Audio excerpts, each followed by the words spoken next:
Chapter 27. A Remembrance of the Dark Years. Nightmares of the Morning. The Civilian Reserve. The Volunteers. Domestic Life in Wartime. German Prisoners. Cipher to Our Prisoners. Sir John French. Empress Eugenie. Miracle Town. Armour. Our Tragedy.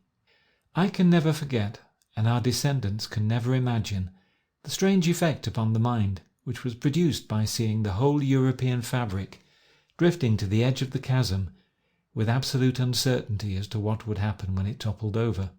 Military surprises, starvation, revolution, bankruptcy, no one knew what so unprecedented an episode would produce.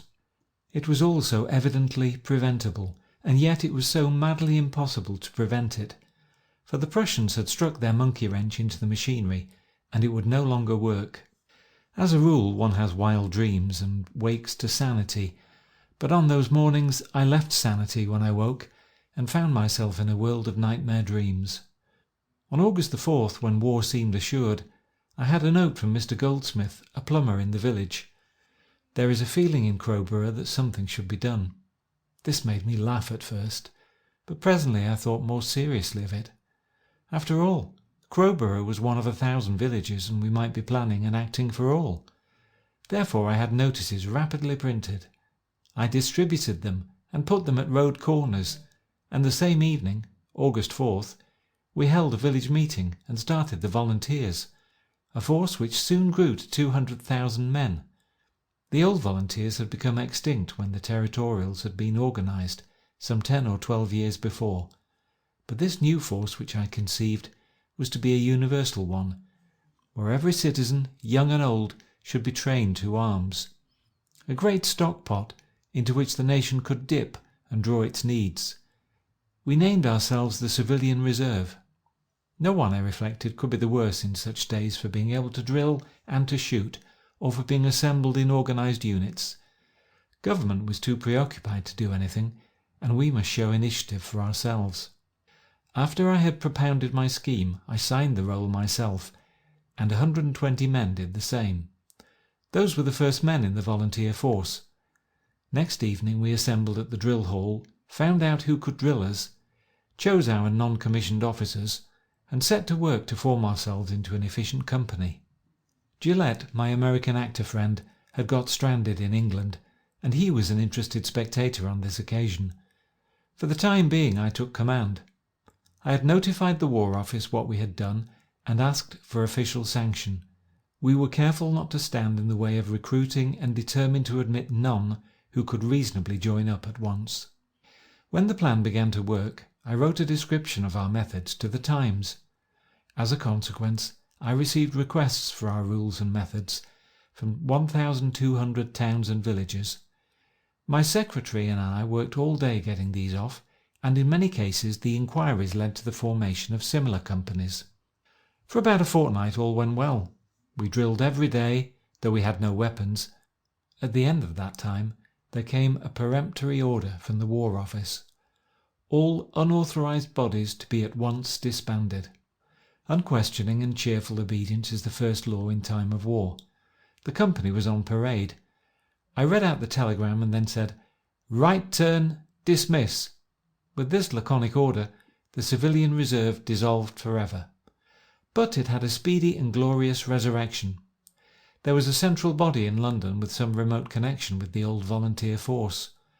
Lord Desborough was chairman of this, and there could not have been a better man. The government put the formation of a volunteer force into the charge of this committee, to which I was elected. Mr. Percy Harris was the secretary and showed great energy. I wrote to all the 1,200 applicants, referring them to this new centre, and we, the Crowborough body, now became the Crowborough Company of the 6th Royal Sussex Volunteer Regiment. That we were the first company in the country was shown by the Volunteer Gazette, when a prize was awarded for this distinction.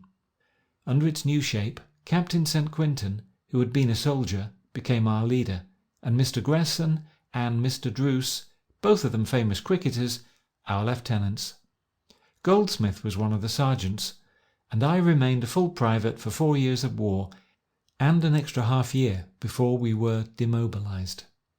Our ranks fluctuated, for as the age limit of service gradually rose, we passed many men into the regular army, but we filled up with new recruits, and we were always about 100 strong. Our drill and discipline were excellent, and when we received our rifles and bayonets, we soon learned to use them, nor were our marching powers contemptible, when one remembers that many of the men were in the 50s and even in the 60s. It was quite usual for us to march from Crowborough to Frant, with our rifles and equipment, to drill for a long hour in a heavy marshy field, and then to march back, singing all the way. It would be a good 14 miles apart from the drill. I have very pleasant recollections of that long period of service. I learned to know my neighbours who stood in the same ranks, and I hope that they also learned to know me, as they could not otherwise. We had frequent camps, field days, and inspections. On one occasion 8,000 of us were assembled, and I am bound to say that I have never seen a finer body of men, though they were rather of the police constable than of the purely military type. The spirit was excellent, and I am sure that if we had had our chance, we should have done well in action. But it was hard to know how to get the chance, save in case of invasion. We were the remaining pivots of national life, and could only be spared for short periods, or chaos would follow. But a week or two in case of invasion was well within our powers, and such a chance would have been eagerly hailed. No doubt our presence enabled the government to strip the country of regular troops, far more than they would have dared otherwise to do. Twice, as Reppington's memoirs show, there was a question of embodying us for active service, but in each case the emergency passed. I found the life of a private soldier a delightful one.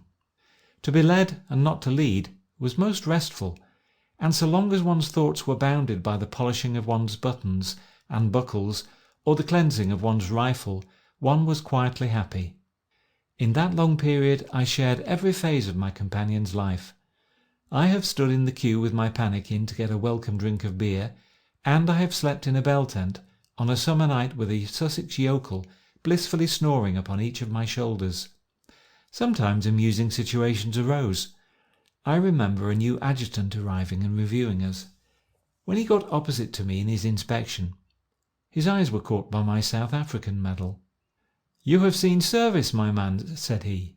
"Yes, sir," I answered. He was a little cocky fellow who might well have been my son so far as age went. When he had passed down the line, he said to our CO, St. Quintin, "Who is that big fellow on the right of the rear rank?" "That's Sherlock Holmes," said CO. "Good Lord," said the adjutant. "I hope he does not mind my manning him." "He just loves it," said St. Quintin, which showed that he knew me. The other big factor which covered the whole period of the war, and some time after it, was my writing the history of the European campaign, which I published volume by volume under the name of The British Campaign in France and Flanders. My information was particularly good, for I had organised a very extensive correspondence with the generals, who were by no means anxious for self-advertisement, but were, on the other hand, very keen that the deeds of their particular troops should have full justice done them. In this way I was able to be the first to describe in print the full battle line with all the divisions, and even brigades in their correct places, from Mons onwards to the last fight before the armistice. When I think what a fuss was made in the old days, when any correspondent got the account of a single colonial battle before his comrades, it is amazing to me that hardly a single paper ever commented, in reviewing these 6 successive volumes, upon the fact that I was really the only public source of supply of accurate and detailed information. I can only suppose that they could not believe it to be true. I had no help, but only hindrance from the War Office, and everything I got was by means which were equally open to anyone else who took the trouble to organise them. Of course I was bowdlerised and blue-pencilled by censors, but still the fact remains that a dozen great battle lines were first charted by me. I have since read the official account so far as it has gone, and find little to change in my own, though the German and French records are now available to broaden the picture. For the moment, war literature is out of fashion, and my war history, which reflects all the passion and pain of those hard days, has never come into its own. I would reckon it the greatest and most undeserved literary disappointment of my life if I did not know that the end is not yet, and that it may mirror those great times to those who are to come. For the rest, I had a great deal of literary propaganda work to do. Once it was the Two Arms pamphlet, written in conjunction with Mr. Smith, soon to become Lord Birkenhead. Once again it was an appeal for our ill-used prisoners. Sometimes Norway, sometimes South America, always the United States needed treatment. As to my special missions, those I treat in separate chapters. There are many small but very important details of domestic life during the war which have never been properly described, and could indeed best be described by a woman, for they were usually an invasion of her department. Our descendants will never realize how we were all registered and docketed and rationed, so that the state could give the least to and take the most from each of us. One had food cards for practically everything, and the card only entitled you to get your meagre portion if it was to be had.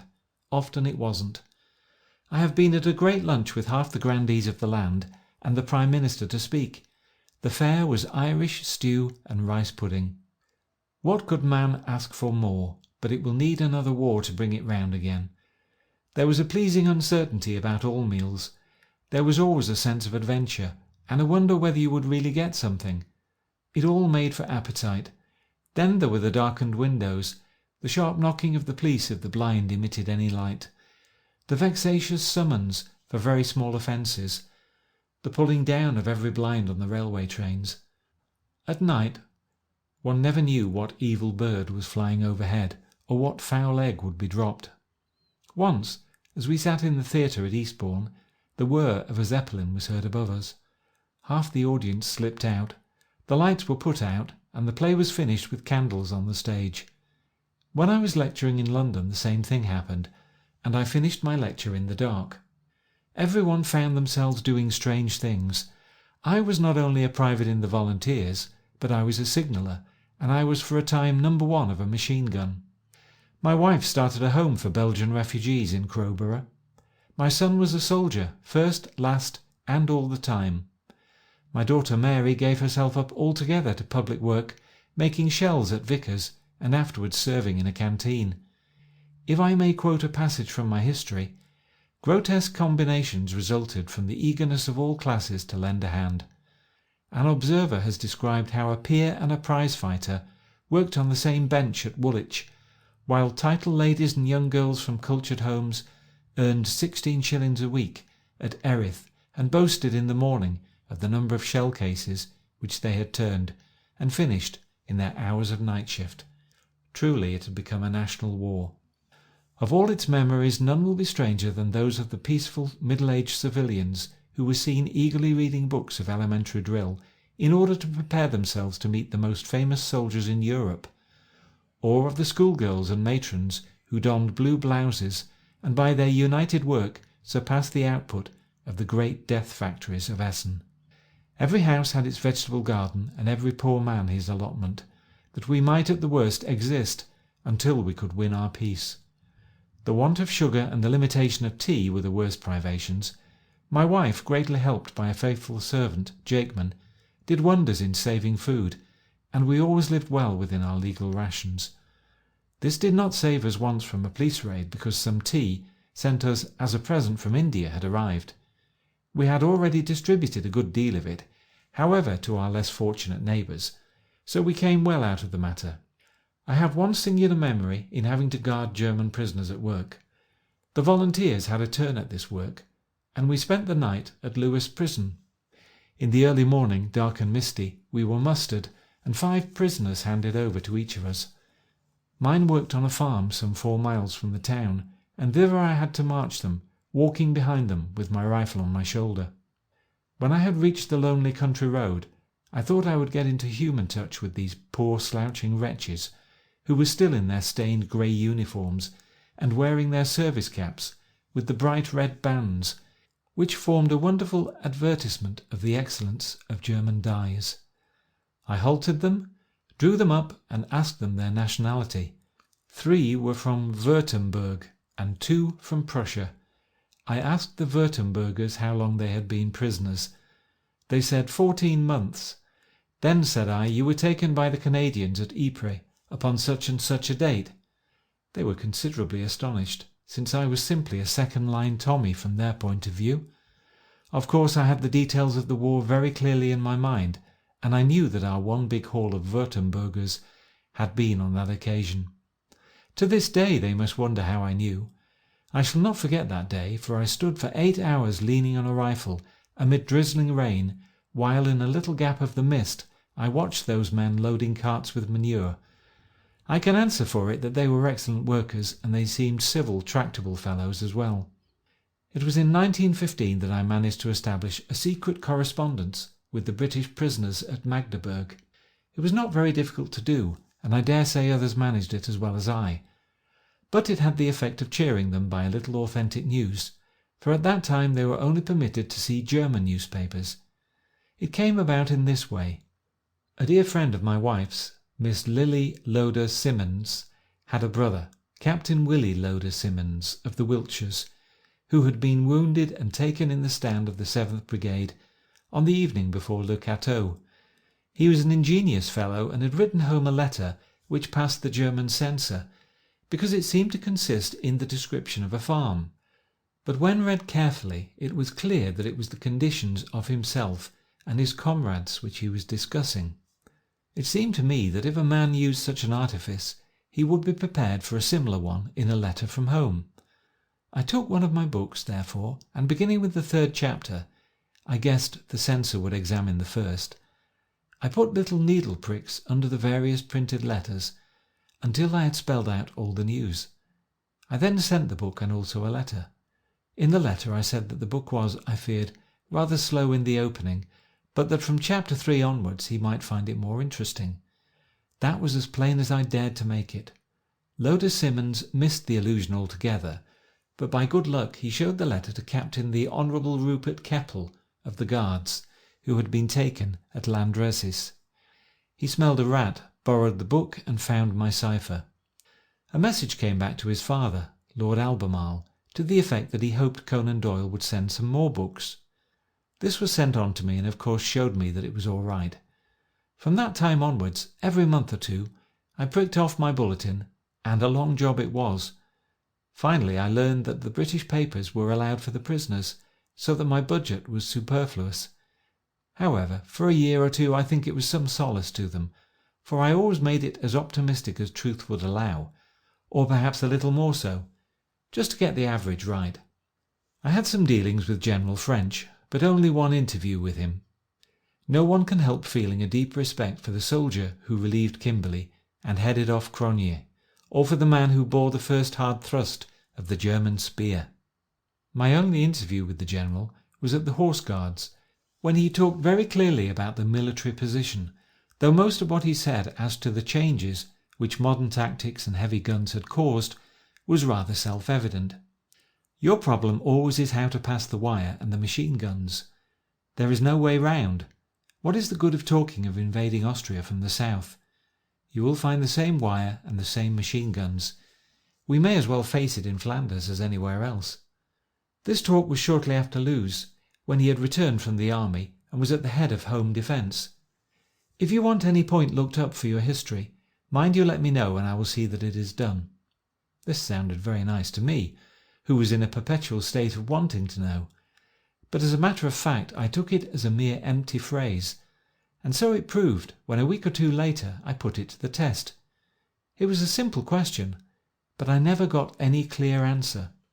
One pleasing incident occurred in 1917, when a Hull steam trawler, which had been named after me, under the able handling of Skipper Addy and Lieutenant McCabe of the Naval Reserve, had an action with a heavily armed modern submarine, the fight lasting for some hours.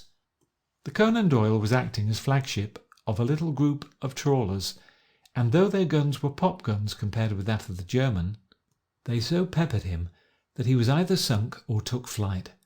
Anyhow, he vanished under the water. The little boat sent me its ship's bell as a souvenir of the exploit, and I sent some small remembrances in exchange.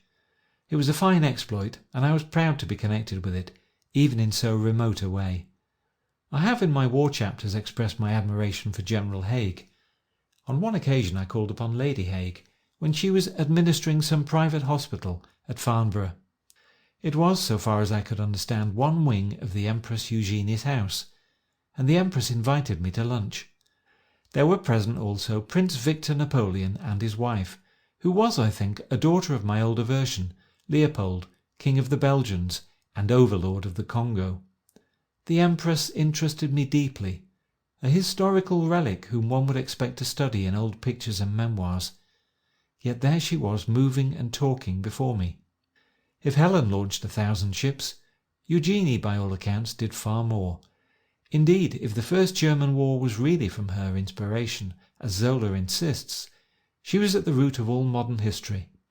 In spite of her great age, her face and figure preserved the lines of elegance and breed, the features clearly cut, the head set proudly upon the long neck.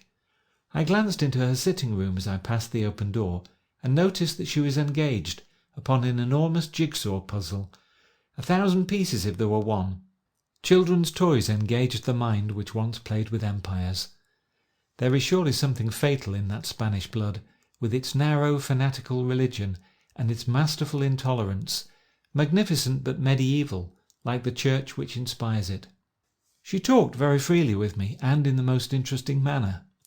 It was surprising to see how fresh her mind was, and what curious information she had at her command. She told me, for example, that tetanus in France depended very much upon what soil had got into the wound, while that in turn depended upon what manures had been used for the soil. Thus the percentage of tetanus cases would be quite different in a vine-growing district, and in one where ordinary crops were cultivated. She spoke seriously about the war, but was confident as to the ultimate result.